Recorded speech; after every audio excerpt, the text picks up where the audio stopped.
Amis sonneurs, bonjour, je suis vraiment content de vous retrouver pour cette nouvelle vidéo. Alors aujourd'hui je vais vous parler de l'embouchure. Cette vidéo s'adresse vraiment aux gens qui débutent totalement à la trompe et qui pour la première fois ou peut-être qui ont déjà mis la trompe une fois ou deux aux lèvres, mais voilà, le but c'est vraiment que vous partiez sur de bonnes bases avec le bon emplacement et savoir quelle embouchure il vous faut. Donc pour l'embouchure, moi personnellement par exemple j'utilise soit du 1 en taille d'embouchure, soit du 1,5.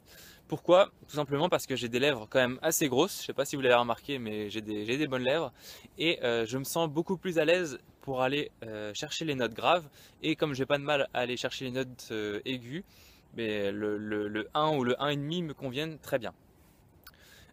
Donc pour moi c'est ça. Pour vous, si vous avez des lèvres plus fines, ce qui en général est la norme, hein, les gens ont des lèvres plutôt plus fines que moi, que plus grosses.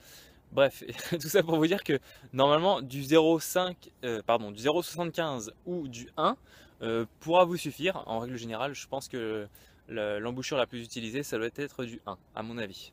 Voilà, donc je vous conseille d'essayer, aller chez un fabricant de trompes et puis essayer directement là-bas au magasin. Puis vous essayez toutes les tailles. De toute façon, les gars ont l'habitude et puis ils pourront aisément en fait vous conseiller. D'accord? Ça, c'est la première chose. Donc, par rapport à l'emplacement de l'embouchure sur les lèvres, je sais que certains sonneurs, même de haut niveau, vont avoir aucun souci à sonner sur le côté, comme ceci. Bon, c'est comme ça, il y en a qui réussissent, notamment je connais un sonneur qui a eu un souci en fait au niveau de la lèvre, il a eu un accident et du coup il sonne sur le côté, il sonne très très bien puisqu'aujourd'hui il est champion de France et pour vous dire qu'il a réussi à décaler l'endroit et puis il sonne vraiment avec une grande dextérité sur le côté. Mais l'idéal, ce que je vous recommande en tout cas, et c'est ce que la majorité des sonneurs font, c'est de sonner directement au milieu. C'est là, à mon avis, où on a le plus de dextérité, là où la langue est vraiment pile poil en face en fait de l'embouchure. Donc c'est vraiment plus simple d'aller taper directement en face que d'aller un petit peu sur le côté. Vous comprendrez que voilà, pour des questions purement mécaniques, c'est plus simple. Et puis également, en fait, pour moi, c'est beaucoup plus facile, à mon avis, d'obtenir la vibration pile poil au milieu, voilà, au niveau du ressenti, etc. Je pense vraiment que c'est l'idéal. C'est ce que je vous conseille. Je vous conseille vraiment de mettre l'embouchure au centre. D'accord? Alors, au niveau de la répartition de l'embouchure, le haut et le bas, je vais me rapprocher un petit peu de la caméra pour que vous voyez. Je vous conseille donc de mettre, donc comme vous voyez, on voit bien la marque hein, de l'embouchure à force de sonner, à force les années nous marquent les lèvres. Alors, positionnez-vous ici et pour la lèvre du bas, je vous conseille de l'englober à l'intérieur comme ça et de venir ici. Donc vraiment que vos deux lèvres soient à l'intérieur, que ça prenne la globalité, d'accord? Je sais que certains sonneurs également vont sonner comme ça.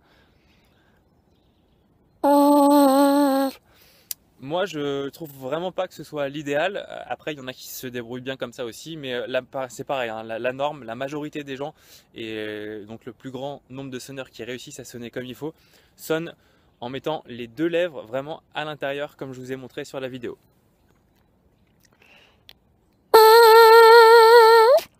Voilà, donc c'est vraiment ce que je vous recommande.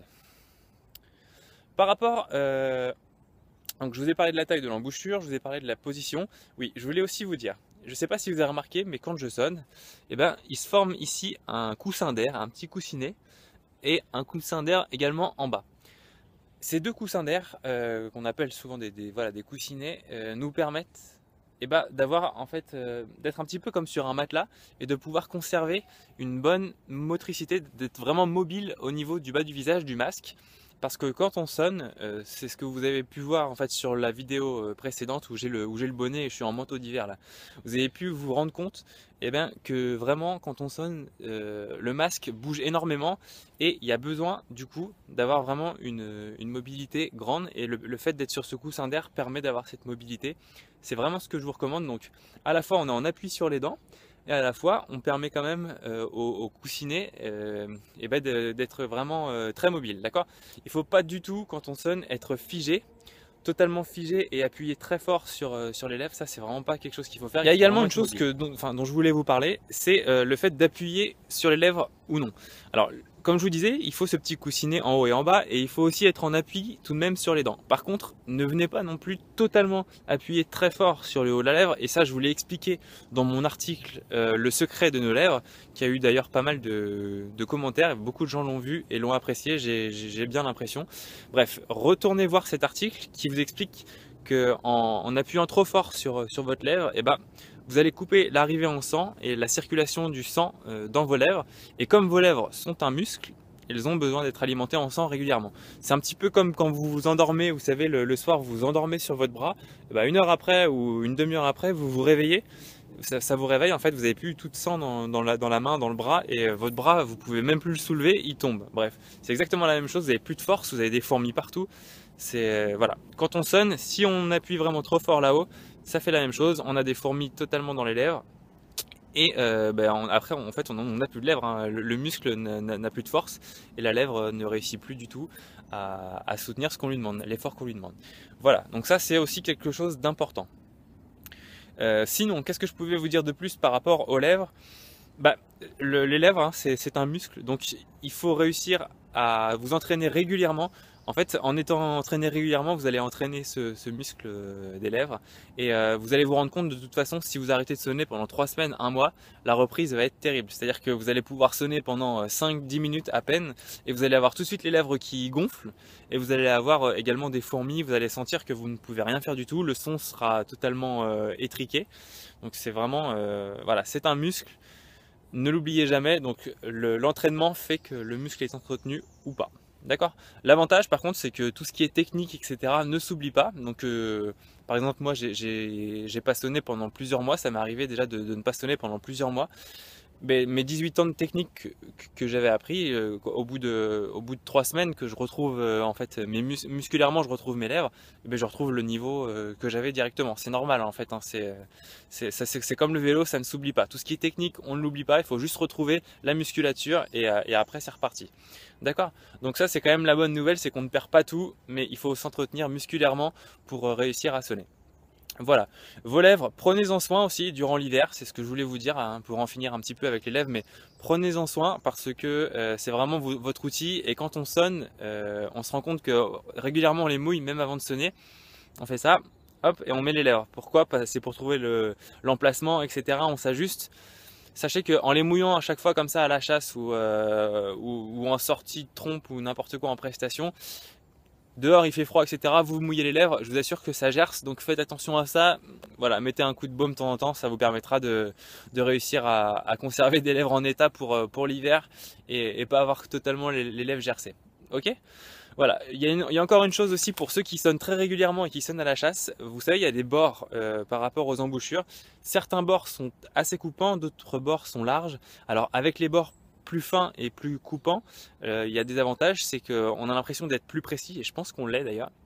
On a vraiment une sensation d'être, voilà, d'avoir un bord qui permet une précision. Enfin moi c'est ce que je ressens. Par contre c'est susceptible de vous couper. Moi j'ai été coupé à plusieurs reprises, hein, quand j'étais jeune.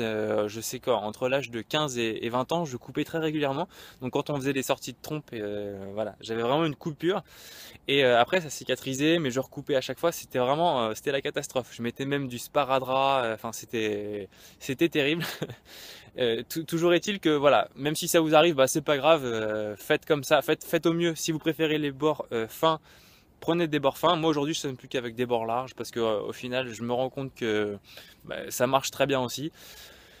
Mais si vous coupez, vous inquiétez pas, c'est le temps que en fait que vous réouvrez, c'est le temps de réouvrir un petit peu la plaie. C'est un peu malheureux à dire, mais c'est comme ça que ça se passe. Vous réouvrez la plaie, ça fait un peu mal sur le coup, mais après vous retrouvez votre dextérité et vous ressonnez aussi bien. Voilà, mais sachez qu'au bout d'un moment ça cicatrise et un jour ça fait un peu comme de la corne et vous ne coupez pas. Sachez une chose aussi importante, voilà, c'était simplement un petit aparté, c'est que quand vous faites vibrer vos lèvres au milieu là, alors je vais me rapprocher de la caméra, vous allez voir, ça fait ça.